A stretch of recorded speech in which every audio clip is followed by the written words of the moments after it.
Welcome to the exercises for chapter 10. Now, the first exercise of this chapter is not super difficult. It doesn't involve a lot of statistics concepts or math or intense coding. It's pretty straightforward. Basically, you're going to just make some minor modifications to the code that I've already written that produces this figure. This is figure 8 in chapter 10. So this figure is illustrating the probability values of a certain test statistic value under the null hypothesis. So we imagine that the null hypothesis is true. We run an experiment, we collect some data, we measure a test statistic. Maybe it's a t-test, maybe it's a correlation, maybe it's an ANOVA.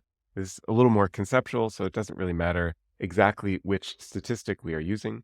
But we perform a test statistic on our data, and then we get some value. And now the question is, does this value indicate that we have a real effect, or is this a test statistic value that we could have observed under the null hypothesis just due to random variability, sampling variability, noise, and so on? Okay, so the probabilities on the y-axis tell us what is the probability. And so then basically when the test statistic is sufficiently large in magnitude, so far enough away from zero, then we say, well, there is a tiny, tiny chance that this effect could have been observed if the null hypothesis is true, but that effect is so small that we will consider this effect to be real. We will call it statistically significant. Okay, so you can see I have this distribution of these dashed lines here on the left and on the right, and some shading and these labels and a p-value here. Now, here's the thing. The code for this figure is hard-coded. It only works with a p-value of 0.05, two-tailed. So we have 0.025 on this side and 0.025 on this side. Now, this is hard-coded, so your task in exercise 1 is basically just to work with this code a little bit and modify the code so that this shows so that you soft code the p-value. So you can just change one variable, and that changes everything else in the figure. It updates all the p-values, the lines, the text, the shading areas, and so on for any p-value that you can specify. So this is the code cell that generates that figure. The title is called p-values and thresholds. I can run it once just to show you that it really does produce that figure. And so part of the reason that I decided to give you this exercise is just to give you an opportunity to look through this code and get a better understanding of what the code is doing. Okay, now if you are modifying code, in general, I think it's a good idea to copy all of this code, paste it into a new cell so that you don't actually change the original code. You're only adding your own code to it. But in this case, I'm actually going to disobey my own advice and just put it directly into here. I'm just going to modify this code directly, but that's because I'm going to undo all of my changes. This is just the code that I copied directly from my GitHub repository. Anyway, so here I'm creating a variable called pval. So now what we need to do, I'm initially setting this to 0.05 and we'll change it in a moment. But now basically we need to find all of the locations in this code cell where where the p-value is hard-coded. Okay, so let's scroll down here. I'm not going to explain each of these lines of code. I hope that I do that sufficiently in the text. But otherwise, yeah, I mean, this is like generating the p-values and making some plots. Okay, so here we see, this is the first place where there's some hard coding for the p-value. So here it's fixed to 0.05 divided by 2. And we divide by 2 because this is a two-tailed test. So we need the total area under the curve to be 5%, which means we want 2.5% on the left and 2.5% on the right. So all we have to do is modify this to say pval like this, divided by 2. Okay, so then we scroll down here, and again, we're just looking through. I encourage you to look through all the code and make sure you understand what the code is doing. But I'm just going to look for places where I have the p-value specified. So again, this is a hard-coded two-tailed p-value. So p-val divided by 2. And let's see, here's another interesting case. This is now the top half of 5%, right? So we have the 0.025 at the bottom and the 0.975 at the top. So that means if I were to do this, p-val divided by 2, this would actually be incorrect, right? Because this is 0.025. So instead, we can say 1 minus. So the maximum value of a probability distribution is 1. So we say 1 minus the area that we are looking for. Okay, so then same thing here. This needs to be p-val divided by 2. And this needs to be 1 minus p-val divided by 2, like this. All right, so let's see. This line is fine. And this needs to be changed. So this is actually just these numbers here correspond to the plotting locations where this text is going to appear. So we do want to change the text. I'll use an F string. You can also do a string interpolation. Lots of different ways you can do this. P-val divided by 2. And then this also needs to be changed. So this is going to be same thing, p-val divided by 2. This should be an F, like this. Okay, and so I think that's everything. So now I set the p-value to be 0.05, so I actually don't expect anything to look different here. However, I just want to run this code to make sure that it still looks correct. We don't get any error messages or anything like that. So now what I'm going to do is just explore. We can check out different p-values. Another common p-value that's used is 0.01. So p-values thresholds are, of course, a bit arbitrary. There's nothing special about 5%, right? So sometimes people also use 1%. And now I just want to make sure that the code looks good, or the figure looks good.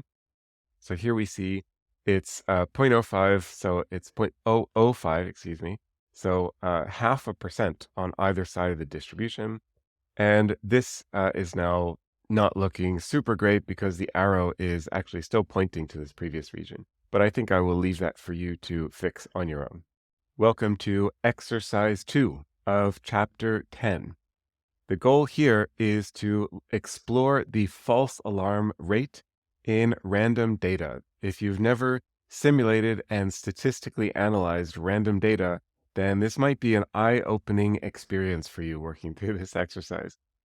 Basically, we are going to just run a t-test on lots of random data over and over again, and we're going to count how many times the t-test on random data is statistically significantly different from 0. It should never happen because we are drawing samples randomly from a distribution that really has a mean of 0. But because of sampling variability and just random chance and sample size, we are going to find cases where the result is statistically significant. And I put statistically significant in apology quotes here because, this is random numbers that we're generating. So I think it's more appropriate to call this sub-threshold findings instead of a real statistically significant result. But anyway, so here's what you want to do. Start by creating a data set of 20 numbers randomly drawn from a Gaussian distribution. And then you want to use the stats, so this is in the scipy.stats library, t-test1samp, and you input the 20 numbers, the variable corresponding to these 20 numbers, comma 0. And the 0 means that we are testing against the null hypothesis that the mean of the population from which these data were sampled is 0.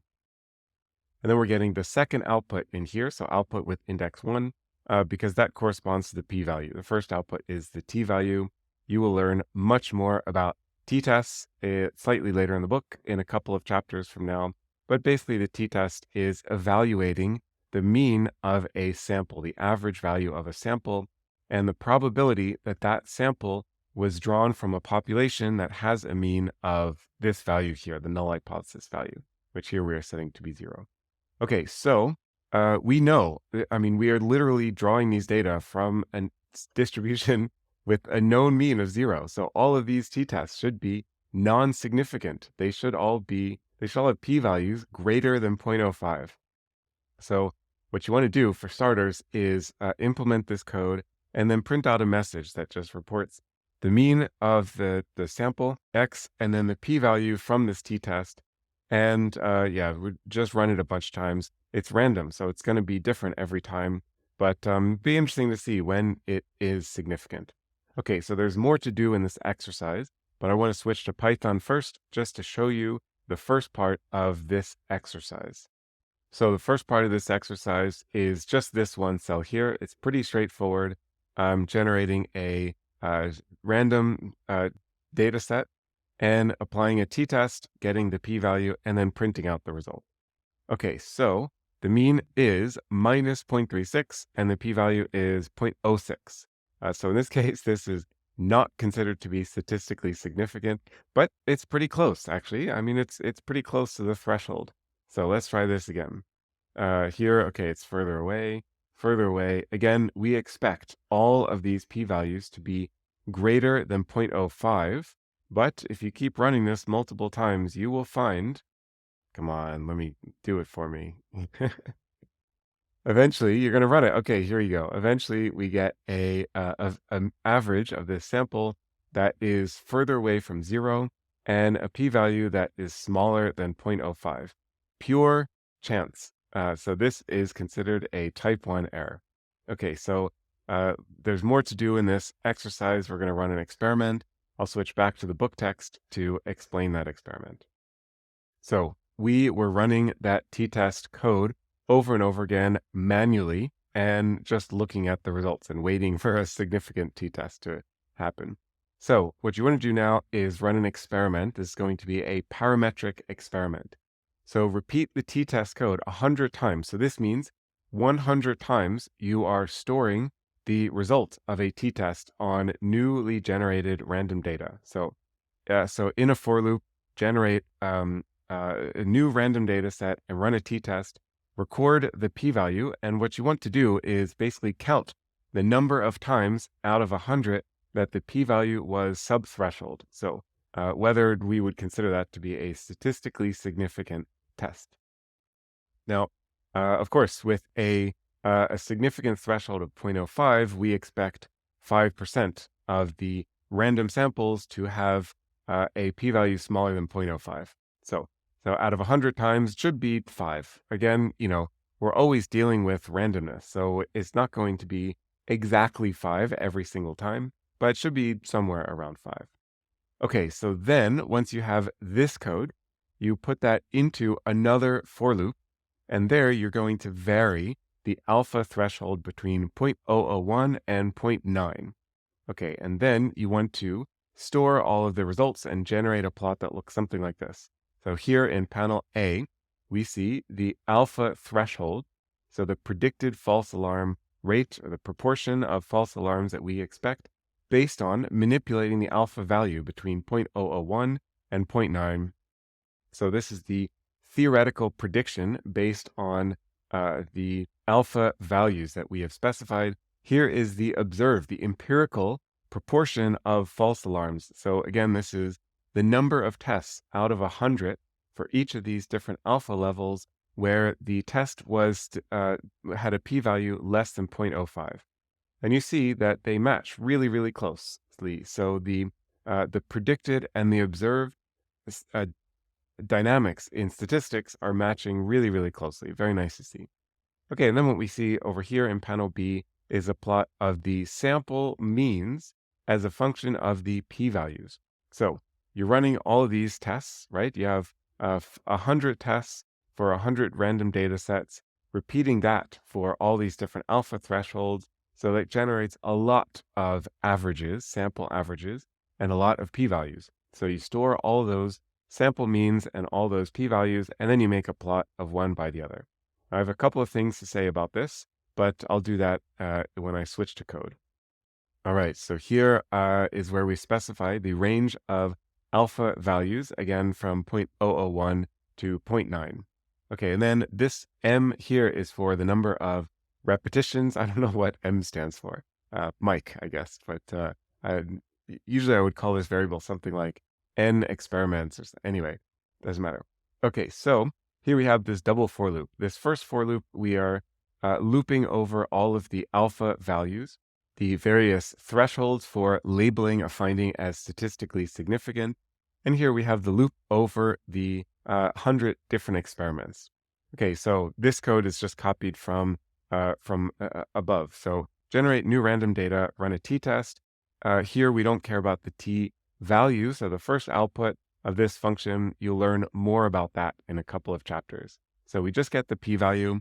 And here I'm just storing in this variable here, this matrix, whether the test was subthreshold. So this is going to be a Boolean matrix, just going to be zeros and ones, falses and trues. And all we care about here is whether the test was had a p-value below the alpha threshold.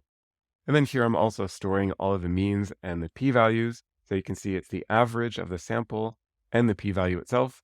This is some funny looking code, but this is basically just figuring out how to assign a row to this, given that we are in a double for loop here.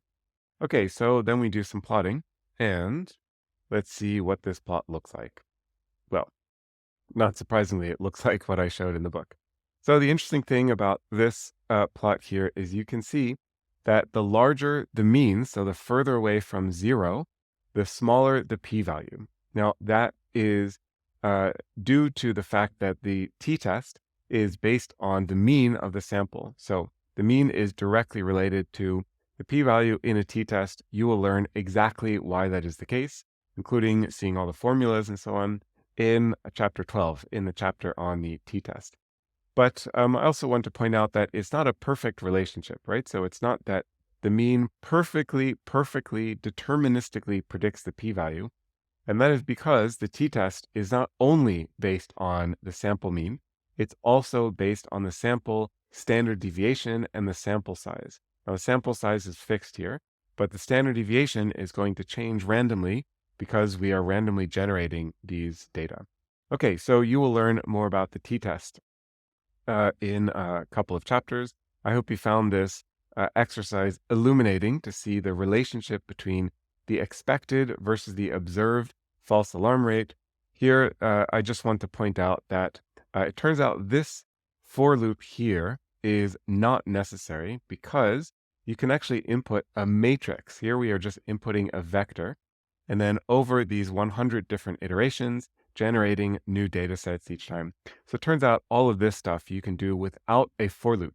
Now, I'm going to get into that in more detail. I'll explain that in more detail in the t-test chapter, but I just want to point this out here in case you are a little bit of a more comfortable, more advanced Python programmer, then you can already see how to implement this exercise without that second for loop. Welcome to exercise 3 of chapter 10. This one is again focused on the t-test. So as I mentioned in the previous video, you'll learn a lot more about the t-test in a couple of chapters from now. But the t-test is so important. It's so ubiquitous. It's one of the most, or maybe the most common statistical inferential test that's ever used. So it comes up a lot. Okay, so this exercise is all about the PDFs, the probability distribution functions of a null hypothesis t distribution.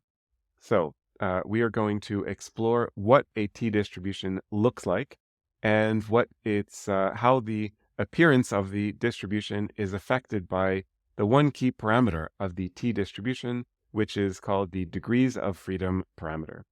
Okay, so basically, so this means that there's many t distributions, one for each degree of freedom parameter. So what we are going to do in this exercise, or I guess what I have already done and what you have to do, is generate a PDF of a t distribution using t values that range from -4 to +4 and various levels of degrees of freedom. So we want to start just with one distribution. We're not going to look at the whole family just yet. So as a gentle introduction, we start with one t distribution using 20 degrees of freedom. So now I'll switch to Python. I'll show you that code. It's really just a couple of lines of code. And then we'll get to the family of t distributions. So yeah, the code is super simple. Here I generate a vector of t values. So -4 to +4. I chose 1001 steps. And here we use the stats. So in the scipy.stats library.t.pdf. And you've seen this form before in previous chapters. So previously we were using stats.norm.pdf. Well, here we are using stats.t. .pdf. Later in the future, we're going to use stats.f.pdf for an F test. Okay, so we input the t-values and the degrees of freedom here, which is 20, and then plot. So very simple. And the question is, what does this look like? So what is the distribution of t-values that we can expect under the null hypothesis? And this is non-normalized, as you know from earlier chapters, but that's okay. We don't actually care about these numbers here. We only care about the shape of the distribution. So a couple of remarks. You can see it looks like a Gaussian. We're going to directly compare it to a Gaussian in a moment, but it looks like a Gaussian in the sense that it, goes down to 0 on both sides. It's very smooth. It has one peak in the center corresponding to a t-value of 0. And yeah, so this is what a t-distribution looks like. So that was just one t-distribution for one degrees of freedom parameter value. So now what you're going to do is make lots of t-distributions using the same t-values. So the x-axis is going to be the same, and you just want to vary the degrees of freedom parameter from 4 up to 40, and then basically plot all of the distributions on the same graph along with a Gaussian. So let me zoom out a little bit. Okay, so here you see this graph that you are going to produce. The x-axis corresponds to either a t-value or a z-value. And then you see all of the t-distributions in black going to light gray with increasing degrees of freedom. And the red dashed line is the Gaussian. So I'm going to show you the code to make this figure, and then I will make a few remarks about the shape of this distribution. All right, so actually this code isn't so difficult. We already have the t-values from the previous cell. Here is the degrees of freedom that we're using, and then very simple for loop. We just generate the t-values, and here I'm actually normalizing this to be a real probability distribution. Okay, here's an optional piece of code. I'm going to show you this in a moment. And yeah, so then I just plot the t-values by the PDF for this value of degrees of freedom, and with this color. And basically this color is just a different grayscale value for each numerical value of the degrees of freedom. And then here I'm using stats.norm.pdf to generate a normal distribution from exactly the same set of t-values. Okay, so here we see that plot. Not surprisingly, it looks like what it looks like in the book. Okay, so you see indeed that the t-value distributions look really similar to a Gaussian. They're definitely not identical, but they have qualitatively similar characteristics as a Gaussian distribution. The second thing I would like to point out about these t-distributions is that they all look really, really similar to each other. So across this range of degrees of freedom from 4 to 40, the distributions look really similar to each other. Obviously, they are not exactly identical to each other, but really, really similar. So you can contrast that with like an F distribution, which you'll see later in the book, in the chapter on ANOVA. The shape of an F distribution can look quite different depending on the degrees of freedom parameters, but these t distributions, they all look really, really similar to each other. Okay, so the last thing I want to do is just show you this code. This is basically just a little visualization thing. So I'm just adding a small offset, a very small offset to all of the distributions that just shifts it a little bit on the y-axis, makes it look neat. I think it looks cool. It does, however, mean that this y-axis is no longer really accurate because, yeah, it's a bit arbitrary that these lines up here are shifted up. So it's not that the probabilities, that the whole mass of probabilities is shifted up, but I don't know, I think this looks really pretty like this, so I wanted to have this code here for you. Welcome to exercise 4 of chapter 10. This exercise and the next 2 exercises are focused on FDR correction and also comparison with Bonferroni correction. These are ways of correcting for multiple comparisons, so when you're performing lots of statistical tests. Okay, so the purpose of exercise 4 is to implement the algorithm for FDR correction. Actually, it's one of the algorithms. There are several different algorithms, but they all produce very similar results. Okay, so what I will do is describe the algorithm to you, and then your task is to implement that algorithm in Python generate some random numbers which we are going to treat as if they were a set of p-values that we're evaluating, and determine which ones would be considered statistically significant. Okay, so here's how we start. So we start with generating some random p-values, so 40 p-values. Now, this is not the result of statistical tests that we are performing with real data. These are just numbers drawn from a uniform distribution between 0.001 and 0.3, and then you square those numbers, and we are going to pretend that those correspond to 40 p-values from 40 different statistical tests that we have performed.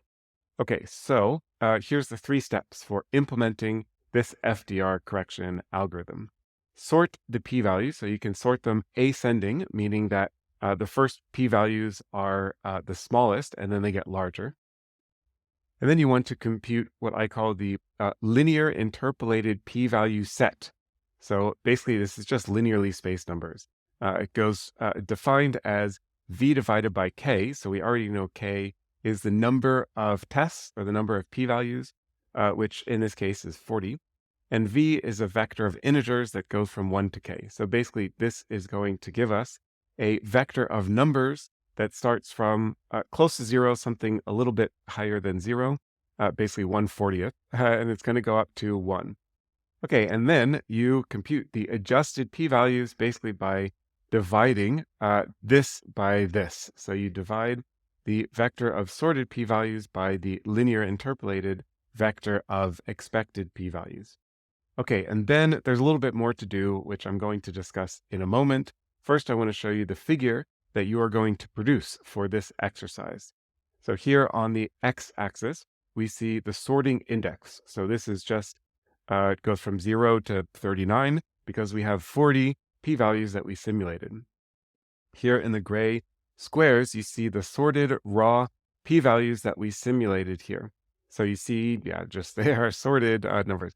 Now, if we were using an uncorrected threshold of 0.05, that corresponds to here. So at an uncorrected level, all of these p-values below this dashed line would be considered statistically significant. But as you know, from this chapter, and maybe from other statistics education as well, that is not an appropriate threshold for every test because of the multiple comparisons problem. Okay, so then the idea is we have this rejection line here. This is the output of step 2. And well, step 2 goes from 1/40th up to 1. Here, just for visualization, I scaled this down to alpha. So here this goes from basically 0 up to 0.05. Again, that's just for visualization, but it makes the graph look, I think, a little bit more interpretable. And also for y-axis scaling. Okay, so then here we have in circles, this dark gray circles, these are the FDR corrected p-values resulting from the algorithm. Oh no, wait, sorry. The triangles, the medium gray triangles. This is the FDR correction result, the FDR corrected p-values resulting from the algorithm that I just described above. And then basically there's 2 ways of interpreting this. One, you can say that any raw p-value above this gray line is considered not statistically significant. So therefore they're crossed out. So any p-values below this line are considered statistically significant. Another way to consider this is to interpret FDR correction is any FDR corrected p-values below 0.05 are considered statistically significant. You can see that that overlaps perfectly, both the same, just different ways of interpreting the FDR correction method. Okay, so then the last step of this exercise is to use the function FDR correction, which is in the statsmodels.stats.multitest library. So you import this function from this module, and then I'm not going to tell you exactly how to use this function, so that's just some work that you will have to do. But basically, the output of that function is going to give you some corrected p-value, correct FDR corrected p-values, and that you plot using gray circles. Now, you can see that those are similar but not identical to the our manual implementation, and I'm going to discuss why that is the case when I show you the algorithm in code. So here we are in Python. Here I define the p-value threshold, the alpha level. Now this is going to correspond to the corrected alpha. So 0.05 corrected for multiple comparisons using FDR correction. Here's where I simulate the p-values. So yeah, just as I described in the text. And here's the algorithm. So sort the p-values, come up with this linear interpolated distribution of p-values as I described in the text. And then you just divide the two of them. Super simple. I'm going to discuss this commented line in one moment. And then here I'm using FDR correction. So for FDR correction, you input the sorted p-values. And actually, in practice, you don't need to sort the p-values. You just input the p-values. I'm only sorting the input of the sorted p-values as input, so that the output will also be sorted. That just makes the plotting look nicer. So otherwise, you would just input the regular p-values, and then you would have to sort the output of this, which is also fine. Just saves a line of code. Okay, and this is the corrected threshold. Now, this function provides two outputs. And in this case, we are only interested in the second output, which is the corrected p-values, the numerical value of the corrected p-values.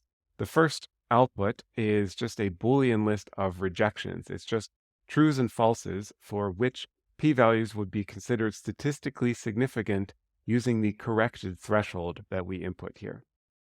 Okay, so, and then, yeah, the rest is plotting. I'm not going to go through all this line by line, but I think this is fairly straightforward.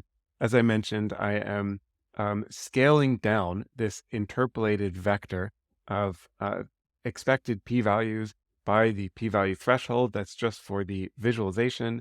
This scaling is not part of the actual algorithm. Okay, so then, yeah, you see the results look quite similar to the results that I showed in the book figure. And, it's pretty interesting to see that all of these p-values would be considered statistically significant at a uncorrected threshold of 0.05. But because we are performing multiple tests, we have to adjust the p-value threshold, and these are no longer considered statistically significant. So you can see the critical p-value, which we'll get to in the next exercise, is somewhere around 0.025 or so. It turns out that the algorithm that I described and the output of the FDR correction method are not the same. You can see that here. So it looks like there are some p-values where they are identical, some p-values where they are really close but not identical, and then there's this crazy thing here where they seem to be really different. So what is the difference here? Well, there's one additional step that the Python function FDR correction is using, which doesn't have to be part of the algorithm. So just for simplicity, I didn't describe it. But what they do is take the running minimum of the p-value distribution. So it basically just enforces that the corrected p-value distribution retains the same sorting index, the same ordinal positions as the sorted raw p-values.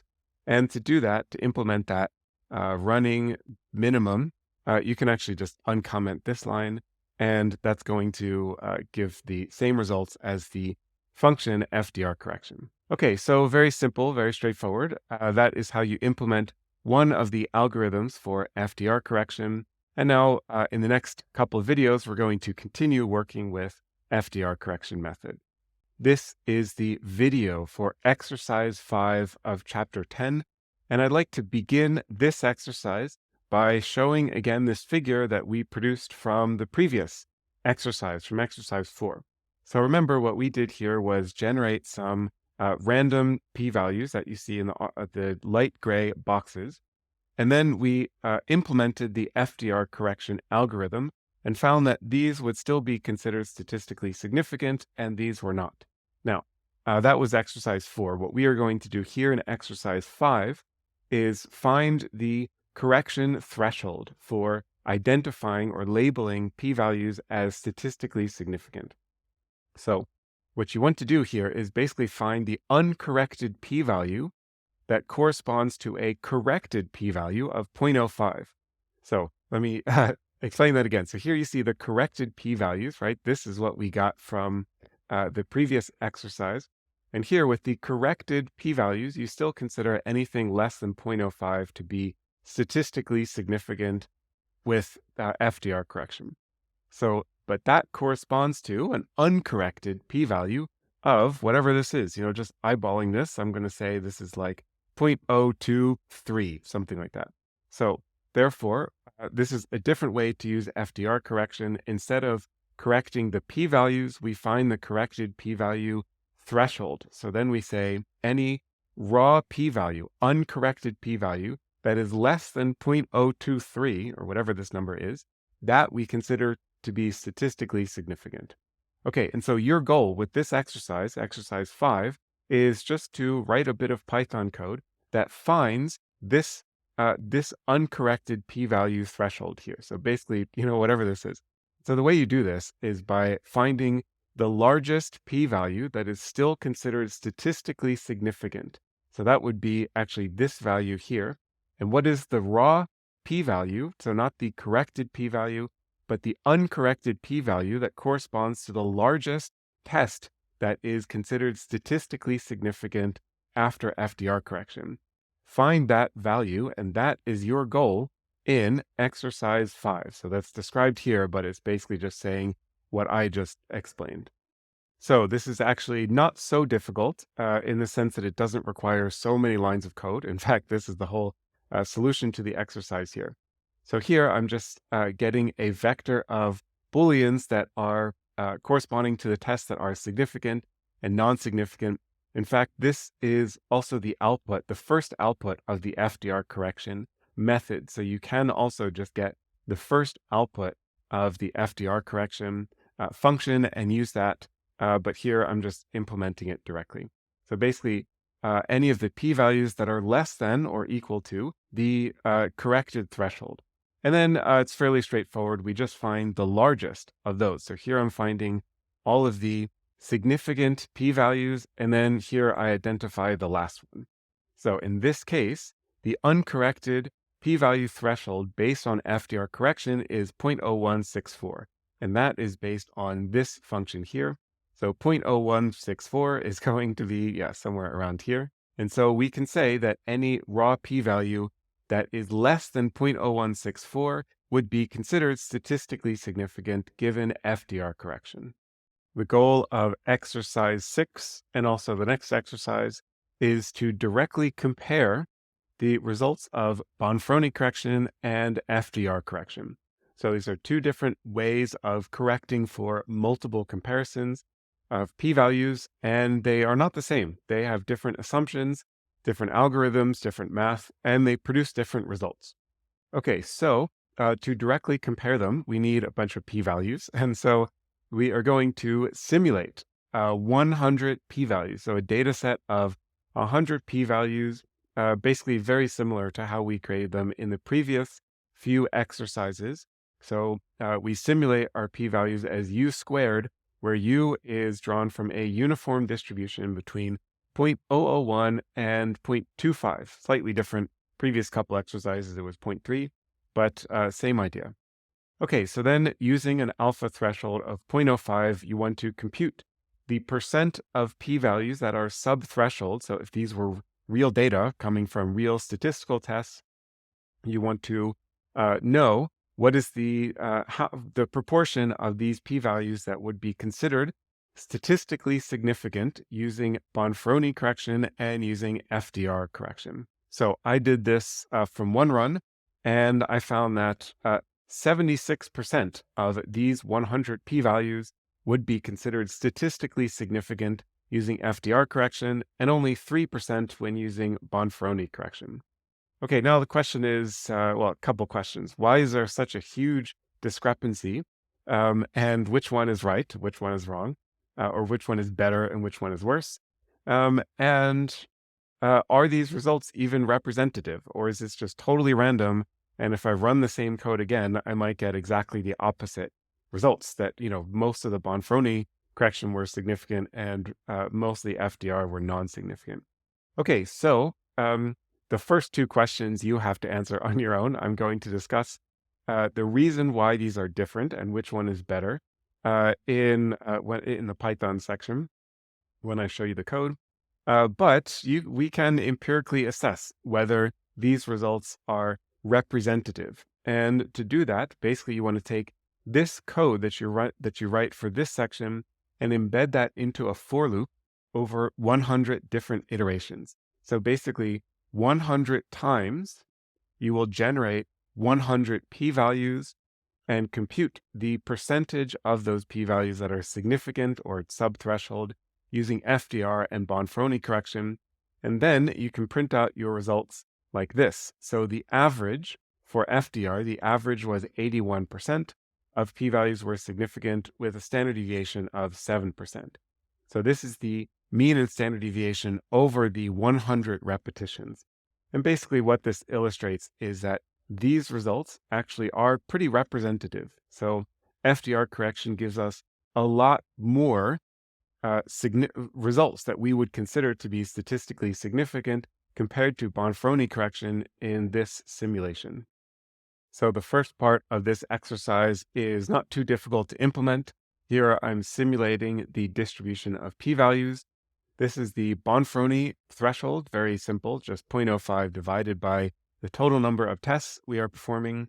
And here is the FDR correction. Now, in the previous couple of exercises, you implemented the FDR correction on your own from scratch.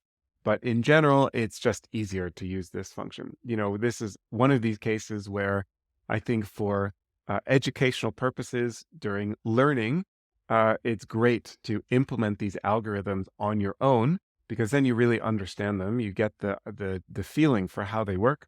But then, once you do that once, then in practice, you just always use this function. It's so much easier. Okay, so here we just get the average number of p-values that were less than the Bonferroni threshold.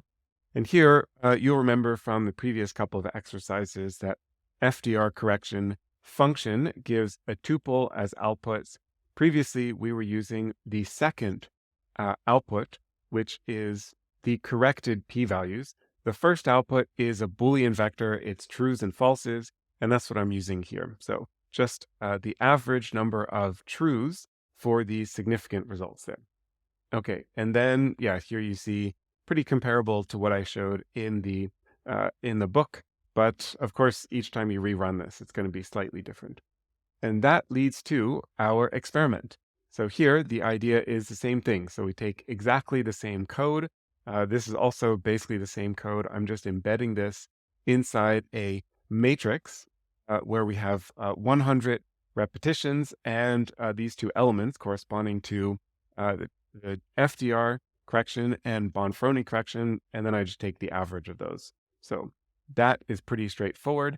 And then you see, again, comparable results to what I showed in the book text. So what does this discrepancy mean? How do we interpret it? Which one is better to use in practice and so on? There's a couple of answers to this question. The most direct answer is that what it means is that FDR correction is more lenient than Bonferroni correction. Indeed, Bonferroni correction is the most stringent. It's the most conservative method of correcting for p-values, and that is reflected here in this order of magnitude difference. Okay, so FDR is more lenient, Bonferroni is more conservative. Why is that the case? That is the case because Bonferroni correction is based purely on the number of tests that you are performing. So the number of p-values, it doesn't matter, as you see here. I guess this line is redundant, right? I don't need to rerun this each time inside this experiment loop. But anyway, Bonferroni correction has nothing to say about the actual p-values themselves. It only is related to the number of tests. FDR correction, in contrast, is related to the actual value of the p-values. So if your numerical p-values are distributed uniformly versus normally distributed or power law distributed, the distribution of the p-values is going to impact the correction of FDR. And to see that, to explore that, I encourage you to change how this is simulated. So for example, let's say 0.95. So now we are changing the distribution of p-values. Here you see FDR correction method was much, much smaller. Okay, and then I'm going to run this here. Oh, right. I have to change this one as well. Okay. So now you see FDR correction was still more lenient than Bonferroni correction, but because now we have so many p-values that are larger, then the result is a lot less striking. So it's still more lenient than Bonferroni, but that difference is much smaller. And the reason why that difference is smaller is because of the distribution of p-values, the actual numerical values of the p-values. As for which one to use in practice, I'm going to have more to say about that in the next video, in the next exercise. Exercise 7 of chapter 10 will continue along the lines of comparing Bonferroni correction to FDR correction as we did in the previous exercise. So you definitely want to make sure you've gone through exercise 6 before working on this exercise. In fact, what you're going to do in here in exercise 7 is basically take the experiment code that you created from exercise 6 and embed that inside another for loop where you vary the number of p-values. So in the previous exercise, we just used 100 p-values in every case. And here, what you want to do is compute the average number or percentage of sub-threshold p-values for a varying number of p-values in the set of p-values. So exercise 6 basically just produced this one row here. Not the triangles, actually just this. So in exercise 6, we computed and reported this value here and corresponding to FDR correction, and this value here corresponding to Bonferroni correction. So take the code from the previous exercise and copy, paste, and modify so that you are just reporting the total average number of significant p-values for a different sample sizes. You can see I've also used a logarithmically spaced scale.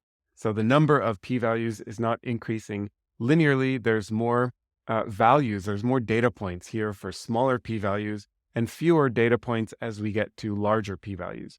Partly the reason why I did that is just to give you an opportunity of working with logarithmically spaced integers.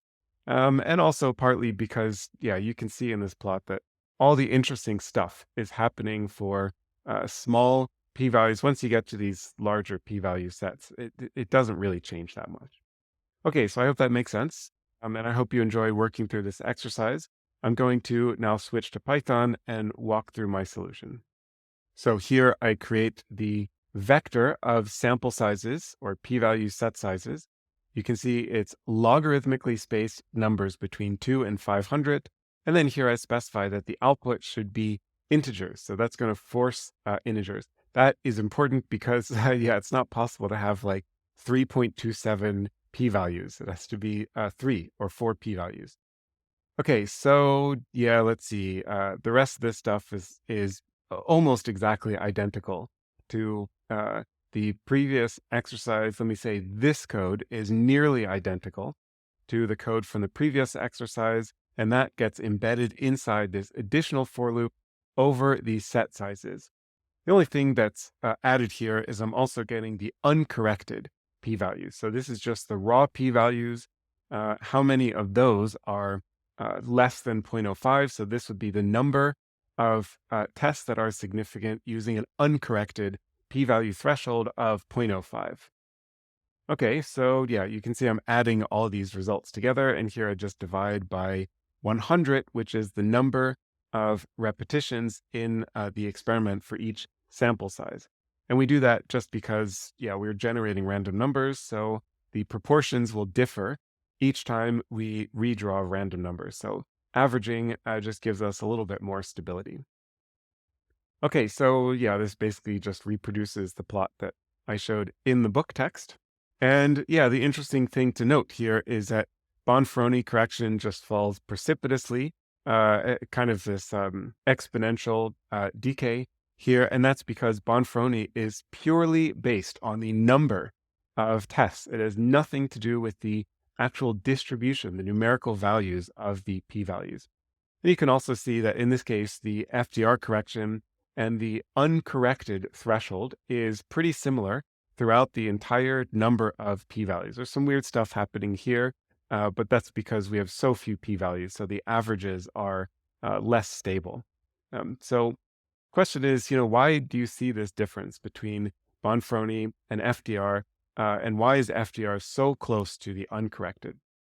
Well, you already know from the previous exercise that Bonferroni is more stringent. FDR is more lenient. FDR is based on the distribution of p-values, and you can see that the way we are generating these p-values here is that they're already going to be quite significant, right? I mean, we're already starting with very, very small p-values. 0.25 squared is 0.0625. So already this distribution contains many p-values that are already less than 0.05. And that's why you see, most of them, well, in fact, you can see it here. So uncorrected already, like 85 or maybe 90% of these p-values are already below 0.05. So you can, for example, like I discussed in the previous exercise, you can try changing this distribution, and that's going to drop the FDR correction down a bit. So now you see FDR correction drops quite a bit, and it still remains pretty stable after that for larger and larger sets of p-values. But you again see that it is more lenient than Bonferroni correction. So FDR is somewhere in the middle. So, you might wonder which one to use. And neither, Bonferroni and FDR, they're both correct. They're just different ways of correcting for multiple comparisons. They're based on different assumptions. If your tests are dependent on each other, for example, if they come from the same independent variables mixed in different ways, or time series analysis where successive time points are strongly correlated with each other, then Bonferroni correction is not really appropriate because Bonferroni is designed for cases with independent tests where each test is independent of each other test. And that is not the case for time series analysis and many other situations. So Bonferroni correction is, it's giving you the most stringent. That's where you want to identify only the most statistically significant effects. So the largest significance effects. So I cannot tell you when to use Bonferroni and when to use FDR or any other correction method, but I hope that after going through this chapter and working through these exercises, you are comfortable with making this decision for yourself. Welcome to the video for exercise 8 in chapter 10. Here we are going to focus on some unethical statistical manipulations, which is generally falling into the concept or the set of behaviors called p-hacking. P-hacking refers to evil strategies that people can engage in order to bias the statistical result towards some particular outcome. Now, I have an entire chapter just about biases, how to detect biases, how to avoid them, because you certainly don't want to inadvertently, accidentally bias your analyses or do some p-hacking without realizing that you're doing it. So it is important to understand all about p-hacking. In this particular exercise, we are going to demonstrate one example, one manifestation of p-hacking, and that is called flexible stopping. So the idea of flexible stopping is you start collecting data and you run a statistical test, like a t-test or a correlation analysis. And then you keep getting more and more data. And every time you get a new observation of data, each time you get a new data point, you run the statistical test again, and then you just stop running the test when you get a result that you're interested in. Okay.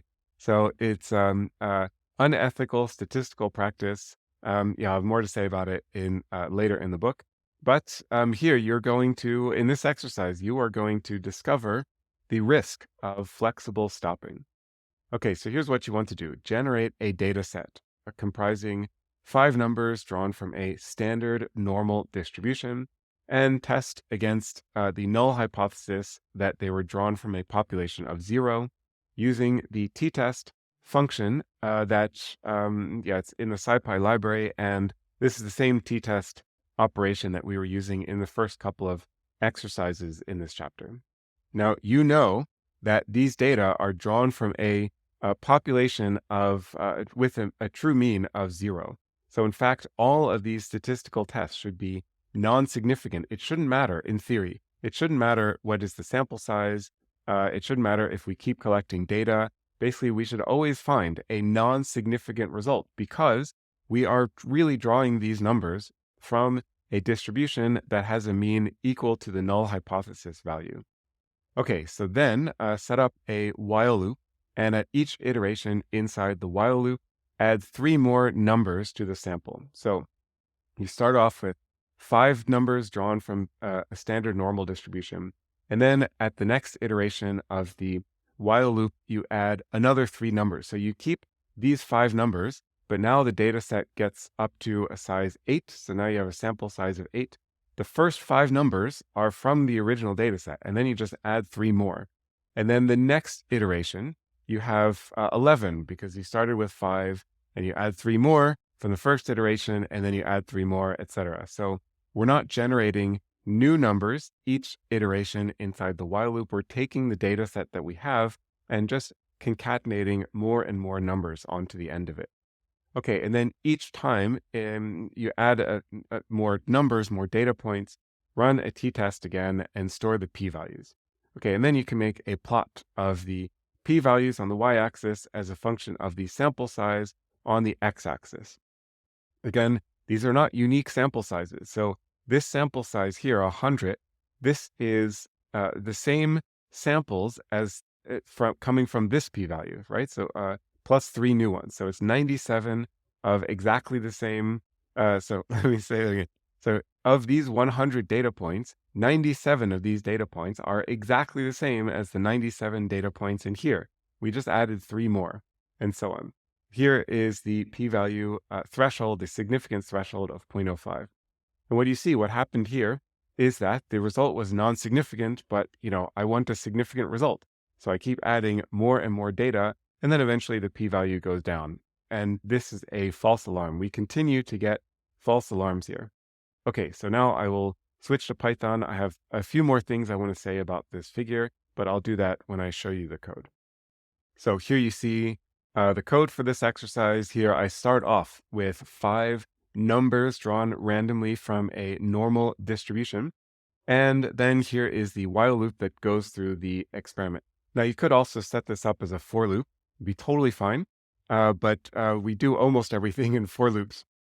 So I asked you to set this up as a while loop just for like a little bit of variety, a little bit of opportunity for you to practice writing while loops because the setup is a little bit different compared to how you set up a for loop. Okay, so then here inside this while loop, I am computing the one sample t-test on these data. So it starts off just being 5 numbers. And then I get the p-value, which I store into this p-values list. And then also the sample sizes list. It's all being appended. So this vector is the same in the beginning, and we're just adding more and more numbers to it at the end. And here's where I add more data. So these are lists, so you can use the append method. Here I'm using the NumPy function append, and I'm just appending data, so the original data vector with more random numbers. Okay, and this is the parameter of 3. This is soft-coded here, so if you like, you can try changing this number to see how that changes the results. And that's basically it. I draw a horizontal line at 0.05 corresponding to the p-value threshold, and let's see what this plot looks like. Now, this plot looks qualitatively similar to the plot that I showed in the figure, in the sense that we start off with non-significant results. We almost get to significance down here, but the p-value bounces up again, and then it gets smaller, and eventually we get to a significant result. Now, this is a simulation. If you were doing this in practice, in a real experiment, this is called p-hacking. So this is one version of p-hacking. This result is not guaranteed to happen. Let's run this again. It can also happen that basically with, up to sample size of 200, it never gets significant. Other things can happen. Let me see. What also sometimes happens is that it starts off significant. You get a significant result here, and then it bounces back out of the significance region. Almost happened there. Okay, so here is an example where we're collecting more and more data. The p-value is getting smaller And then you see it actually does get statistically significant. So, we could have stopped collecting more data here and said that we have a significant result. But then I kept adding more and more data, and the p-value jumped back out of this significance region. And then we got this, we ended with a non-significant result. But, it looks like it's going down again. Maybe it'll go back down. If we increase the sample size, maybe this would go back down. Okay, so I think you see some of the dangers of flexible stopping with significance thresholding. So because the p-value is partly related to the sample size, so p-value is a calculation that's based on a number of factors, but sample size is one of the things that can make a p-value smaller. So as you increase your sample size, you just keep adding more and more data, there is this risk. It is not guaranteed to happen, right? So flexible stopping is not guaranteed to give you a significant result, at least, within like reasonable sample sizes. If you just keep infinitely adding more samples, eventually you're going to get a significant result. But in practice, it's not that you're guaranteed to get a significant result, but it increases the risk of getting a artifact in your data where you get a significant p-value. Here's another case where it was not significant even after 200 samples. So let's see. Yeah, you see, sometimes this works, sometimes it doesn't work. Of course, it should never work, right? I mean, this is really all p-hacking. Okay, here's another one of these cases where the p-value got smaller and smaller. If we were, if this were in a real experiment and we were engaging in this unethical practice of flexible stopping and p-hacking, we would just stop here and say, okay, now let's publish this result. But, it turns out that there isn't a real effect in this data set. So then as we added more samples, the p-value got larger again. Maybe it's going to go back down to being below 0.05 here.